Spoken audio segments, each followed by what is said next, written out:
Hey Brian, how you doing, man? I am good. How are you, D? I am good, D. I haven't seen you in minutes.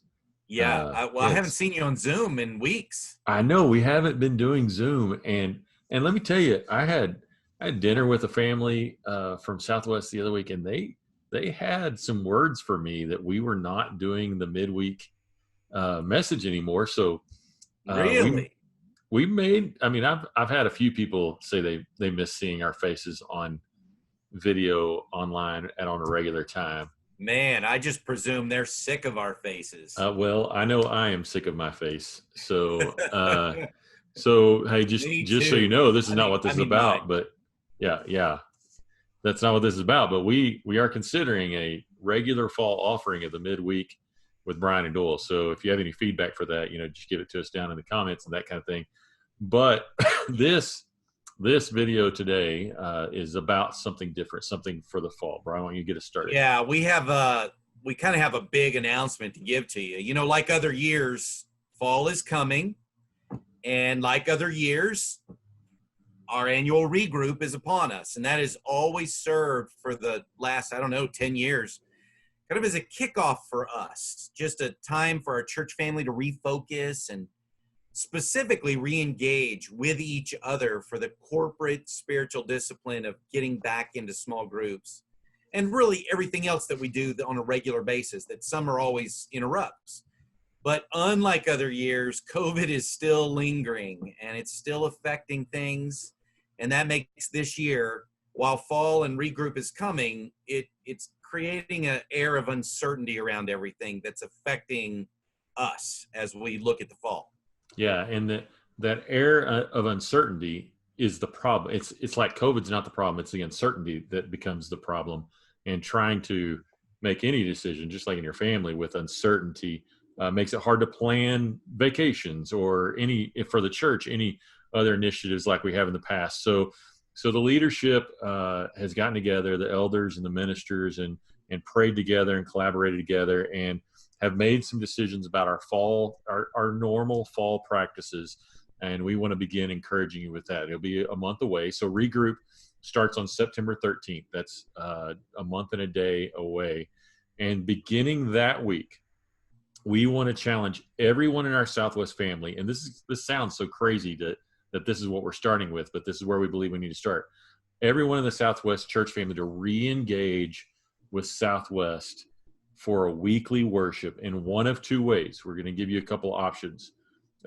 Either come to church, come to our building and worship with us at 10:30 on Sunday mornings, or we really want to encourage you, if you're not yet ready to come back to the large group gathering, to join with one or two other families for a house church setting. So those two things, either house church or come to big church.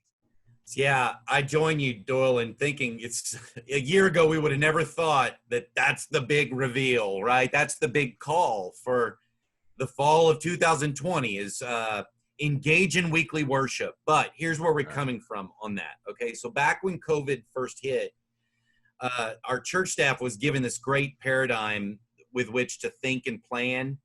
They said that, okay, COVID has changed everything. There's three ways you can approach it. Okay, you can approach it like a blizzard, you can approach it like it's winter, or you can approach it like it's an ice age. And all that means is, if it's a blizzard, that means it's just a short-term storm that if we just hunker down and wait it out, we'll get through it and we'll pop back to normal. Okay, so if it's a winter, then we're acknowledging this is going to be different for a while. And so that made us start planning in terms of, if it's going to be different for a while, we didn't know at the time, but we had to be prepared. If it is going to be different for a while, then what are some temporary things we're going to do during this season where things are going to be odd and awkward? So we have been doing that. There's also the last thing that we just kind of emotionally need to be prepared for, and that this is an ice age. That is, this is a tectonic shift in how you do church forever.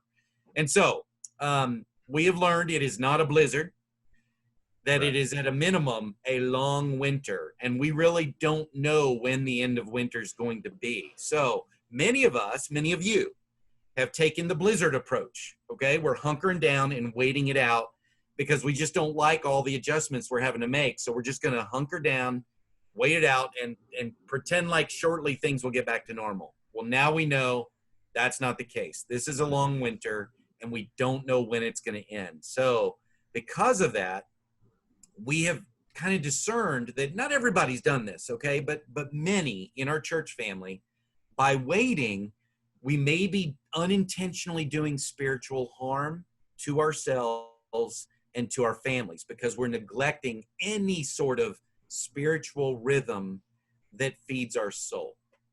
Right. So despite the difficulties that a long winter brings, right? Despite we have to buy new clothes for a longer winter. We have to learn how to do new things. Despite those inconveniences, we're challenging each other to re-engage in the practice that we've held dear so long of weekly worship and engaging in worship. And that's either by, again, coming back to the building in spite of all the inconveniences that brings to come back to the building and to social distance and to mask up and those kind of things, and making it safe for everyone, or by gathering with a few others and doing it at someone's home, like some are already doing and experiencing the inconveniences of that. And in spite of all those inconveniences, we are calling you to inconvenience yourself in one way or the other. That's really what it comes down to.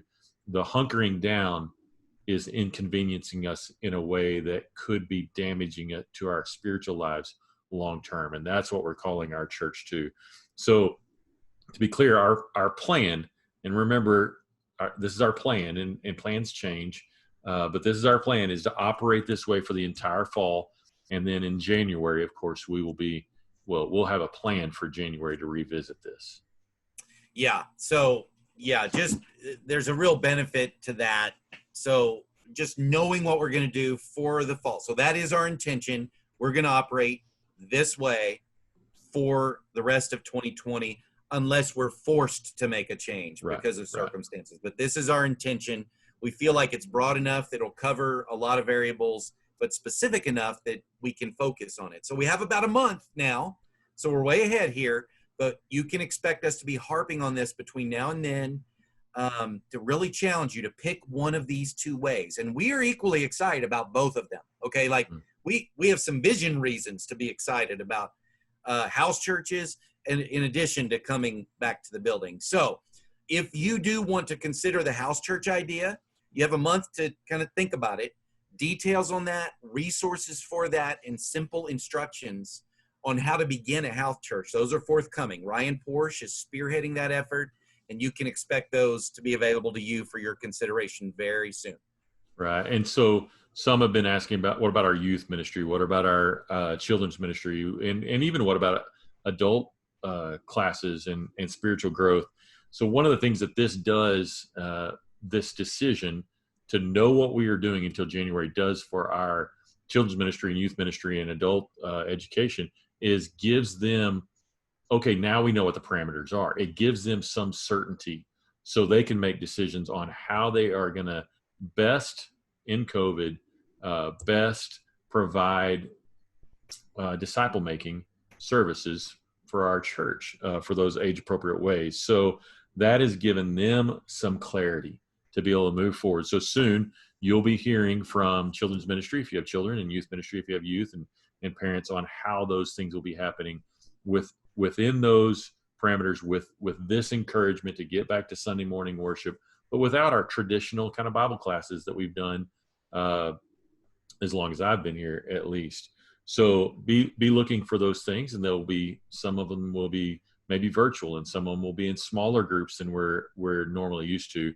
But those are the ways that are coming in. Brian, you know the best news in all of this that is coming in the fall? What's that?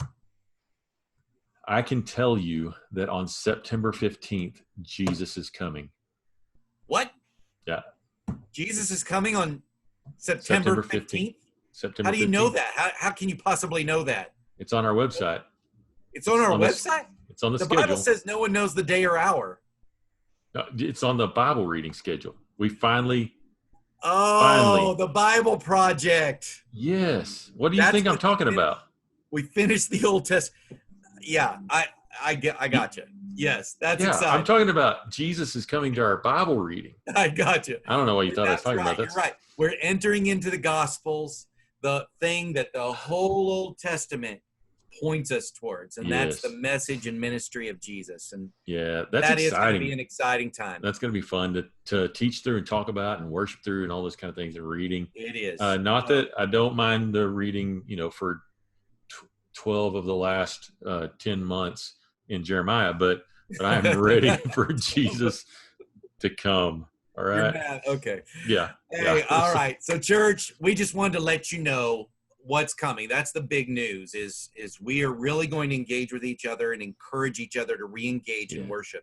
Never before has that verse in Hebrews 10 been more relevant than perhaps right now. Right. For in my lifetime, at least, where it says in 10:25 of Hebrews, "Let us not give up meeting together, as some are in the habit of doing."